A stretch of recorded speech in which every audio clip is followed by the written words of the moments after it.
नमस्कार. बातम्या फार्मर कपच्यामध्ये आपल्या सर्वांचं हार्दिक स्वागत. जिगरबाज शेतकरी, संकटावर मात करण्याचा निर्धार. यंदा पावसाने पाठ फिरवली आहे. पेरणीनंतरही पुरेसा पाऊस नसल्याने अनेक शेतकरी चिंतित आहेत. मात्र या अस्मानी संकटासमोर हार न मानता शेतकरी मोठ्या धैर्याने आणि संयमाने उभे राहत आहेत. याचं प्रेरणादायी उदाहरण म्हणजे कृषीधर शेतकरी गट, तालुका मंठा, जिल्हा जालना या गटातील सदस्यांनी एकत्रित येऊन इर्जिक पद्धतीने कुळपणी करण्याचा निर्णय घेतला आहे. तब्बल 13 बैलजोड्या आणि 13 कोळपी एकाच वेळी शेतात उतरवल्यात.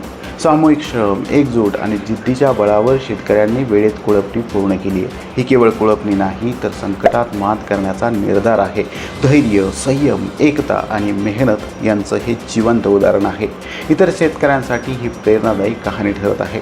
अस्मानी संकट कितीही मोठं असलं तरी शेतकऱ्यांची जिद्द त्याहून मोठी असते. एकीच्या बळावर आणि परिश्रमाच्या जोरावर शेतीला नवसंजीवनी देण्याचा हा प्रयत्न निश्चितच कौतुकास्पद आहे. या गटातील सर्व सदस्यांचं खूप खूप अभिनंदन. पुढील वाटचालीसाठी खूप खूप शुभेच्छा.